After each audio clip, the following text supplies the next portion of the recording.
Hey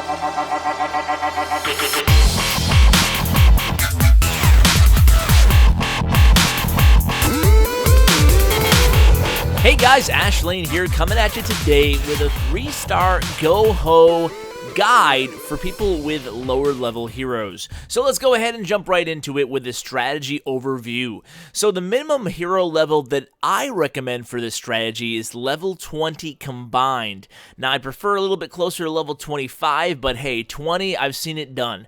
This is a 2-phase attack, meaning that you have 2 different phases of the attack with 2 separate objectives. We'll talk about each of those as we watch the replays. So debating between cold-blooded, shattered, and stoned. Cold-blooded means 1 golem, shattered means 2, stoned means 3. And the amount of golems you take into battle will depend on the defensive concentration that you're going to face on your first phase of your attack. So we'll talk about that even more in depth as well on the replay section of this video. Spell composition. Well, this is going to change depending on the base you want to hit and depending on the amount of work the first half of your attack is going to have to do versus the second half of the attack. So depending on how much objectives you set for the first phase of the attack will actually dictate your spell composition. Obviously, accessibility has a huge factor into that in terms of how much of the base you have to get around with the first phase with your kill squad of the attack. Now, some of you might be asking, what is a kill squad? Well, kill squad is just a slang term for basically the first phase of your attack, which is going to include your golems and your heroes, probably some wizards, to help take down the Archer Queen, the clan castle, and perhaps detonate some giant bombs. That's going to be one of the main things we're looking for when we're attacking these bases. How can we achieve those objectives while at the same time detonate as many of those giant bombs as possible? That way the hogs can sweep in without having to worry about all those giant bombs. Now let's talk hog pathing for a second before we get into the replays. Hog pathing is often overlooked, ironically, because it's probably the most important part of the attack, certainly the most important part of the second phase, and that is before you go into a base, take about 30 seconds to look at the base and plan, if I drop my hogs here, which direction will they head to from there? And then you look at the next closest defense. What direction will they head to from there? The idea here is to use on these attacks, if possible, it doesn't work against every base, but against most bases, if you can go ahead and get the core of your first phase, your kill squad, into the center of the base. This will then allow for your hogs to go either clockwise or counterclockwise in a circular motion, sweeping through the rest of the defenses in the base, while your kill squad takes on some of that firepower standing at the center of the base. So that is really the sweet spot in terms of a GOHO attack, what you want to have happen. You want your kill squad, your golems, perhaps your barbarian king to be sucking up some of the defensive attention in the center of the base while your hogs go around. So look at this first replay by Jedward here. The first thing you want to do, obviously, is identify the double giant bomb locations. They could be around the edges. There could be one in the center there near the queen. Then you want to identify the PLR, the path of least resistance, to get to as many of those giant bombs as possible while still taking out the enemy Archer Queen as well as the clan castle. So the more firepower you're attacking into, the more golems you'll need. So it's because we have low to mid-level heroes, people who are watching this video, I would recommend bringing at least 2 golems. So you're only going to be dealing with shattered and stoned attacks for now. In 2 of these replays, we're going to see the 3 golem variation, and then in 1 replay, we'll see shattered, and we'll talk about the reasons for bringing 3 golems versus 2 golems more in depth on the 3rd replay there. So now we've only triggered 1 giant bomb so far. So at this point, he's going to start trickling in his hogs at around 3 o'clock on the map.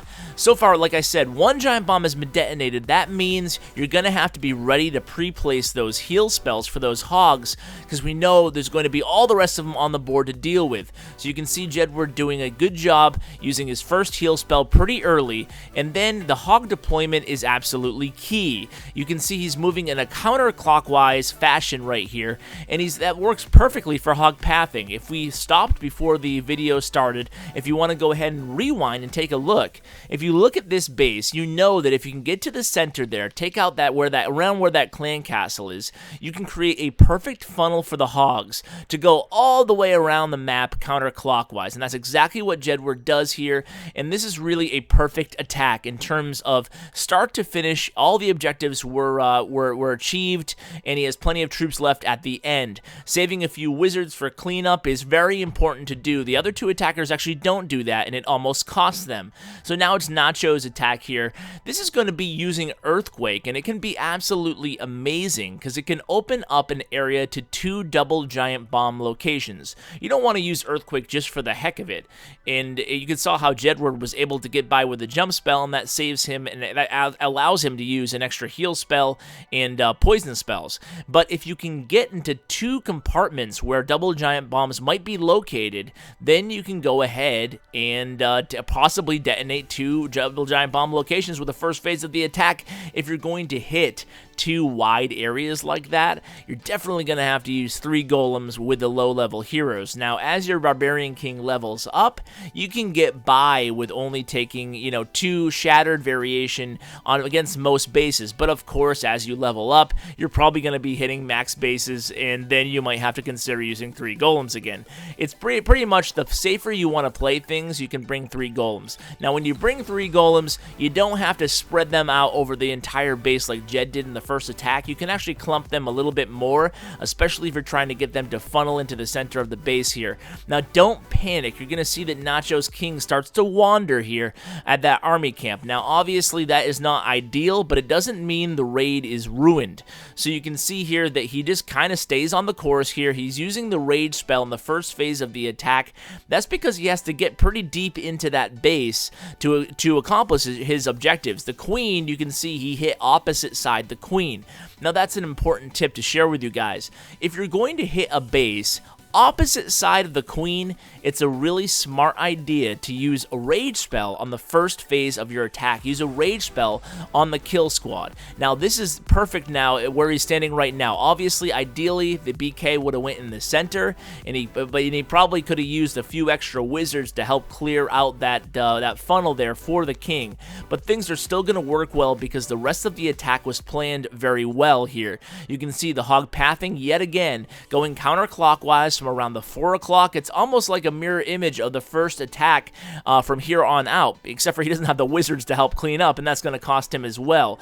Obviously, now, post last update, we actually have 30 extra seconds, and that is going to come in handy here because he's going to need some of it because he does not have the wizards to help with the cleanup. He has plenty of hogs, though, left on the board, so they're going to do their work. They move pretty fast, so even if you have a minute left on the board and you have a bunch of hogs and a lot of units like this, you can still pull it off.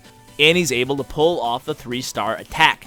So on the third and final replay by No Name Hero, we're facing a little bit of a tougher base design. This is more of a traditional anti-3-star Dragonflower type base, and the reason I wanted to bring this attack to you guys is because it's using 2 golems, so it is our first shatter attack, but you're still using the 4 earthquake, because No Name Hero is going to do what we know now that is useful for the 4 earthquakes, and that's opening up 2 double giant bomb locations. You can see way up in the north near that air sweeper and to the south near that mortar. So he's only going to be using 2 golems here. That's a lot of real estate to cover with only 2 golems. Why do you think so? Well, this is actually a decent idea here. First of all, he delays a little bit on the entry, allows that perfect funnel to really be in place there. Here come the wall breakers. He delays. The staggering of the wall breakers allows to detonate any spring traps that might be around the outside wall. So if you know your opponent has a hound in the clan castle, consider only bringing 2 golems but a bunch of extra wizards. So No Name Hero has a ton of wizards here. He's going to go ahead and really utilize them to take down that hog fast. And also, not only is it you're taking down the hog fast, but the rest of the wizards that are left standing are actually going to take down all the pups without having that poison spell, because he has the 3 earthquakes, and then the 4th earthquake is donated to him, so he only has the 3 heal spells. So You guys, while you watch the rest of this attack, it's going to be the same type of thing with a pathing. We're going to talk about what if my Barbarian King or my Archer Queen is upgrading. So it's a very, very, very popular question, and I should start out by answering it with the caveat that if your heroes are upgrading, I would recommend using Penta Hound, Penta La Lune attack.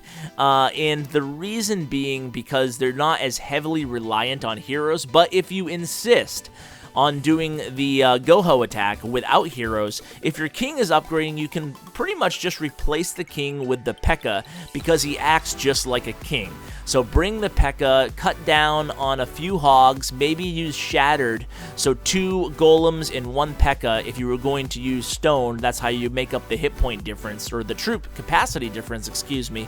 So consider adding a P.E.K.K.A. You can definitely do this strategy without a king. Without a queen is a bit tougher, but what I recommend is just going, I'd still bring, believe it or not, I'd still bring extra wizards.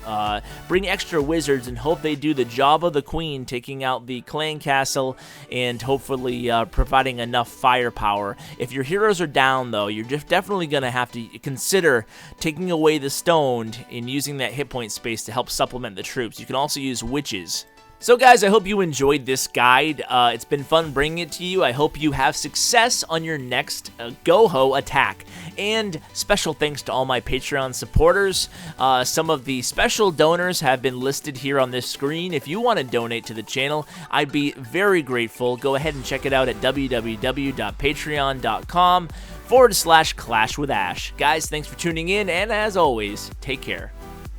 Hey guys, thanks for watching my video. Just a few ways you can help the channel out. Number 1, like. Number 2, subscribe. And number 3, comment. Tell me what you think of the video. I really appreciate it, guys, and it really helps me out a lot. Also, you can find me on social media. I'm active every day on Twitter at @clash_with_ash and on Bindle chat group #ClashWithAsh. And as always, you can find me on my website at www.clashwithash.com. Thanks, guys.